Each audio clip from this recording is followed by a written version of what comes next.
let's just say, by Obsolescence. It was that beautiful peak time of autumn, when all the leaves were still on the trees. The branches were heavy with shades of red and orange and gold, and for that brief moment it could be imagined that they'd be that way forever. It could be dreamed that the winter would not come this year, and neither the spring after it, nor the summer again after that. There'd just be the forest, with all of its fiery colors, and the cool drifting breeze that sometimes blew by. Of course, it wouldn't happen. The running of the leaves would be in a week's time, to tear it all down and leave the trees bare.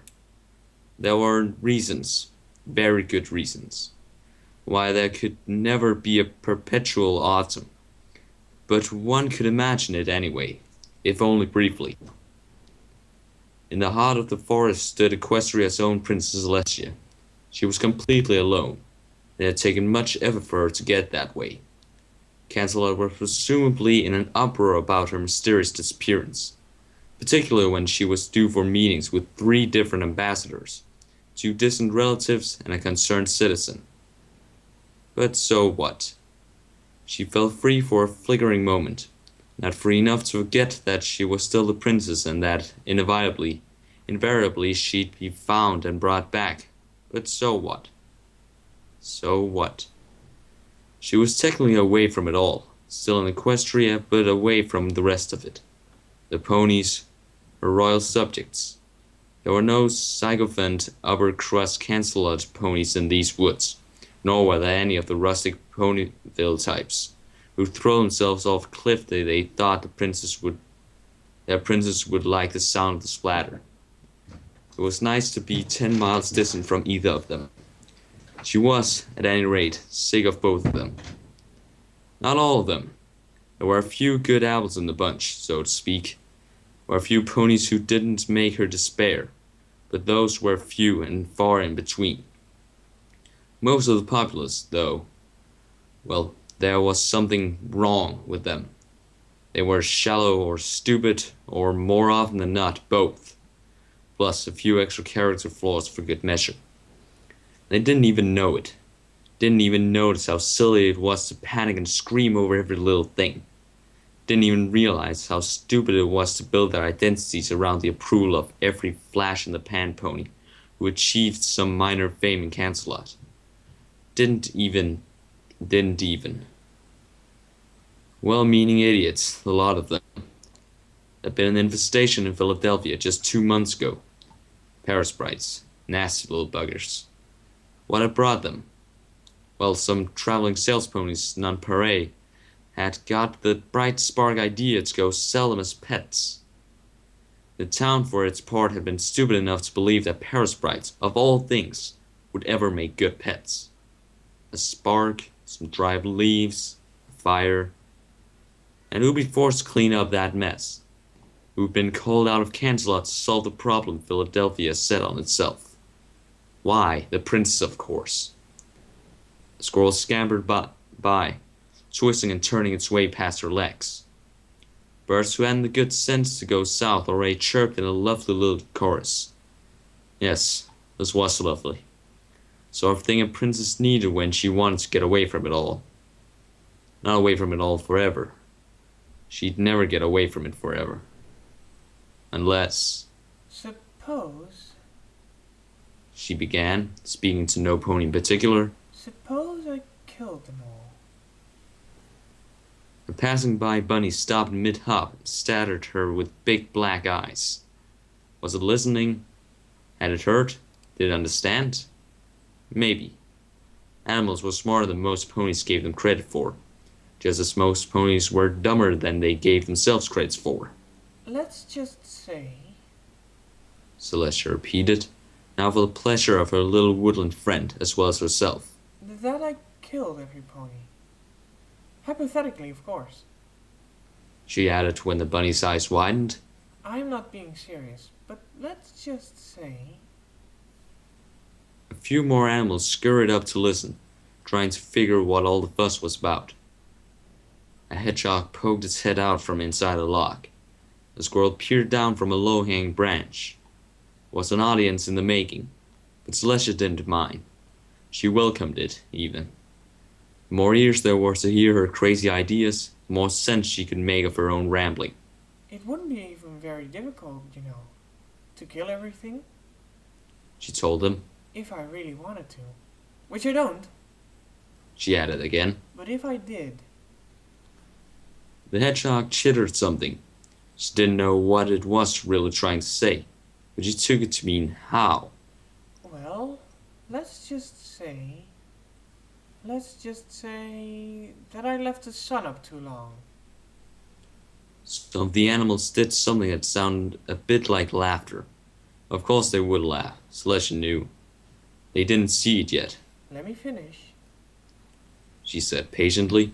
Say I let the sun up too long. Not too long, just a month. Maybe 2. That doesn't sound very bad, does it?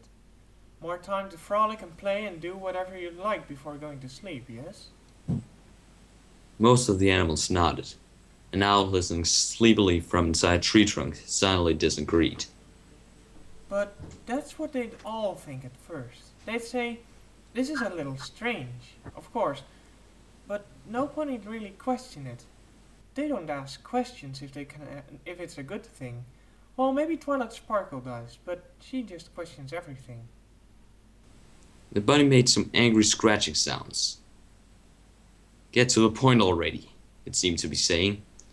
The rest of the audience followed suit and made noises to a similar effect. Well, if they insisted. And without any of them realizing it, it would happen. All of the water would dry up, slowly at first, too slowly for any pony to notice. But all the rivers and lakes and ponds in Equestria would eventually evaporate, little by little. No night time for them to cool off, you see. Just heat from the sun. For days and days and days. The plants would all shrivel and die. They'd try to keep them up for a while, but maybe schedule a few more storms. But they would only be temporarily. The water wouldn't last. Sooner or later, all the crops will wilt and turn brown. They'd all have the food stores, but those won't last either. And even if they did, what would they think? The forest would burn at some point, dried out so thoroughly that only the tiniest flare would set off a fire. Probably the towns would burn down quickly too. Only Canterlot is anything approaching fireproof. Small consolation that. Only once all the water is gone, and all the food's gone too, and everything is dead, it'd just take that one last wildfire to wipe out everything completely, and make the land a desert proper. So, that's what we'd have when all is said and done. A desert. A vast, sprawling nothingness where Equestria used to be. If I left the sun up for too long. All the animals were staring up at her with wide-opened eyes. Not the tiniest noise could be heard in the forest at that point, not even from the birds. She could just tell that they were all thinking the same thing. Why would you do that? I wouldn't.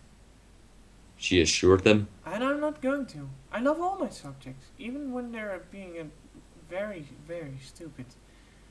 But if we just say that I did.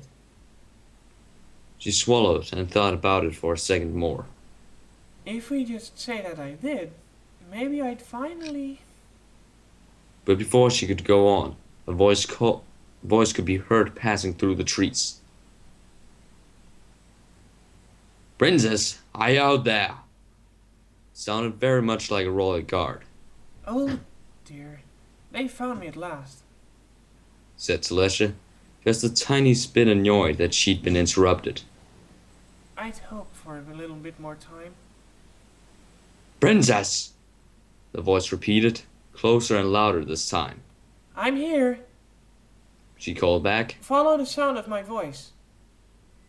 Stay where you are, Princess. We're coming for you.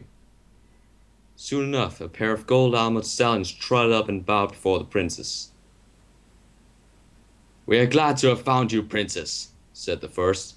Every pony was much distressed to hear that you'd gone missing.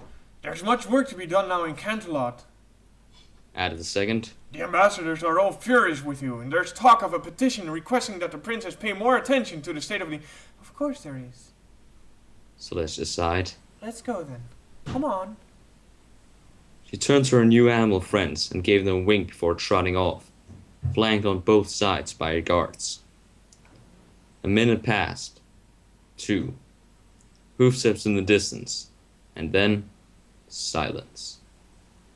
The animals looked at each other, then at the sky, and they saw autumn sun shining brightly above them. They prayed very hard that it would go down soon. The end.